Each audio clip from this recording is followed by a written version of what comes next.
Good morning. Tara mabilis ang basa na ating libro guys. Magandang balita, Biblia.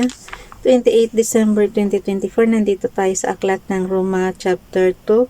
Matuwid ang hatol ng Diyos. Pakisabayan ako ng basa ng pare-pareho tayo dito matuto sa salita ng Diyos at sa history na rin ni Jesus. Bilisan natin guys para matapos kaagad natin yung Bible. Kunti na lang naman Roma chapter 2 verse 1. Yung title niya is Matuwid ang hatol ng Diyos. Roma chapter 2 verse 1. Kaya nga sino ka mang humahatol sa iba, wala kang maidadahilan sapagkat sa paghatol mo sa iba, hinahatulan mo rin ang iyong sarili dahil ikaw na humahatol ay gumagawa rin ng ganoon. Verse 2. Nalalaman nating makatarungan ang hatol ng Diyos laban sa mga gumagawa ng mga iyon. Verse 3. Akala mo ba ay makakaiwas ka sa parusa ng Diyos kung hahatulan mo ang mga gumagawa ng masasamang gawain, ginagawa mo rin naman? Verse 4. O baka naman gusto mo pang hamakin ang Diyos dahil siya ay napakabait, mapagpigil at mapagpaumanhin. Hindi mo ba alam na napakabuti ng Diyos kaya binibigyan kaniya ng pagkakataong magsisi at tumalikod sa kasalanan? Verse 5. Ngunit sa katigasan ng iyong ulo at di pagsisisi, lalo mong pinapabigat ang parusang igagawad sa iyo sa araw na iyon, kung kailan ihahayag ang puot at makatwirang paghatol ng Diyos. Verse 6. Sapagkat igagawad niya sa lahat ng tao ang naaayon sa kanilang mga ginawa. Verse 7. Bibigyan niya ng buhay na walang hanggan ang mga taong patuloy na gumagawa ng mabuti, naghahangad ng karangalan, kadakilaan at kawalang kamatayan. Pag literal mong inintindihan guys, hahanapin mo yung kung saan sila Abraham ngayon.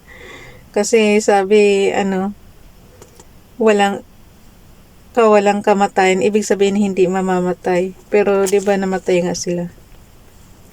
Verse 8. Ngunit matinding galit at puot ang sasapitin ng mga taong makasarili at ayaw sumunod sa katotohanan kundi sa kasamaan. Tanong ko lang yan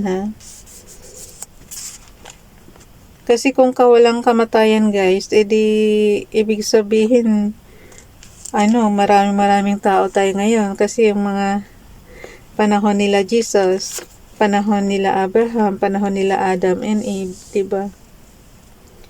Ulitin ko ngayong verse 7. Roma chapter 2 verse 7. Bibigyan niya ng buhay na walang hanggan ang mga taong patuloy na gumagawa ng mabuti, naghahangad ng karangalan, kadakilaan at kawalang kamatayan. Verse 8. Ngunit matinding galit at puot ang sasapitin ng mga taong makasarili at ayaw sumunod sa katotohanan kundi sa kasamaan. Verse 9. Paghihirap at kapighatian ang daranasin ng bawat gumagawa ng masama, una ang mga Hudyo at gayon din ang mga Grego. Verse 10. Ngunit karangalan, kapurihan at kapayapaan naman ang tatamuhin ng bawat gumagawa ng mabuti, una ang mga Hudyo at gayon din ang mga Grego. Verse 11. Sapagkat walang itinatangi ang Diyos. Verse 12. Ang lahat ng nagkakasala na hindi saklaw ng kautusan ni Moises ay paparusahan, ngunit hindi batay sa kautusang iyon. Subalit, ang lahat ng nagkakasala na saklaw ng kautusan ay hahatulan batay sa kautusan. Verse 13. Sapagkat hindi ang mga nakikinig sa kautusan, kundi ang sumusunod dito ang siyang pawawalang sala ng Diyos. Verse 14. Kapag ang mga hintil na hindi saklaw ng kautusan ay gumagawa batay sa panuntunan nito ayon sa kanilang likas na pag-iisip, ito'y nagiging kautusan na para sa kanila. Verse 15. Ipinapakita ng kanilang mga gawa na nakasulat sa kanilang puso ang panuntunan ng kautusan. Pinapatunayan din ito ng kanilang budhi sapagkat kung minsan sila ay sinusumbatan nito at kung minsan naman sila ay ipinagtatanggol nito sa kanilang isipan. Roma chapter 2 verse 16. Ayon sa magandang balitang aking ipinapangaral, mangyayari ito sa araw na ang mga lihim ng lahat ng mga tao ay hahatulan ng Diyos sa pamamagitan ni Kristo Jesus. Ang mga Hudyo at ang kautusan. Roma chapter 2 verse 17. Ngunit ikaw na nagsasabing ikaw ay Hudyo at nananalig sa kautusan, ipagmamalaki mong may kaugnayan ka sa Diyos. Verse 18, sabi mo ay alam mo ang kanyang kalooban at ang mabubuting bagay sapagkat itinuro ito sa iyo ng kautusan. Verse 19, ang palagay mo ay taga-akay ka ng bulag, tanglaw ng mga nasa kadiliman. Verse 20, tagapayo ng mga hangal at tagapagturo ng mga bata dahil natuklasan mo sa kautusan ng buong kaalaman at katotohanan. Verse 21, nagtuturo ka ba? Nagtuturo ka sa iba. Verse 21 guys, Roma chapter 2 verse 21, nagtuturo ka sa iba, bakit di mo turuan ang iyong sarili? Nangangaral kang masama ang magnakaw, hindi ka ba nagnanakaw? Verse 22, sinasabi mong huwag mangalunya, hindi ka ba nangangalunya?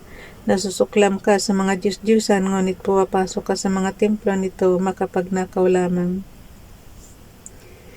Verse 23, ipinagmamalaki mong saklaw ka ng kautusan, ngunit nilalapastangan mo naman ang Diyos sa pamamagitan ng paglabag mo sa kautusan. Verse 24, sapagkat nasusulat ang pangalan ng Diyos ay nilalait ng mga hintil dahil sa inyo.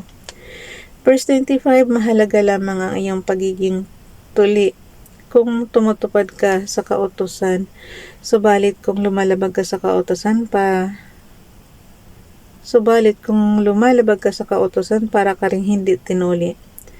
Verse 26, kung ang hindi tuli ay gumagawa batay sa panuntunan ng kautusan, hindi ba siya ituturing na tuli?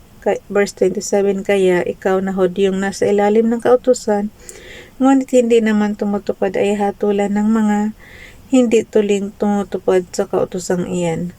Verse 28, sapagkat ang isang tao ay hindi nagiging Hudyo dahil sa panlabas na kaanyuan o dahil sa siya ay tinuli sa laman. Verse 29, Roma chapter 2 verse 29, ang tunay na Hudyo ay ang taong nabago sa puso't kalooban ayon sa Espiritu at hindi ayon sa kautusang nasusulat. Ang taong iyon ay pararangalan ng Diyos at hindi ng tao.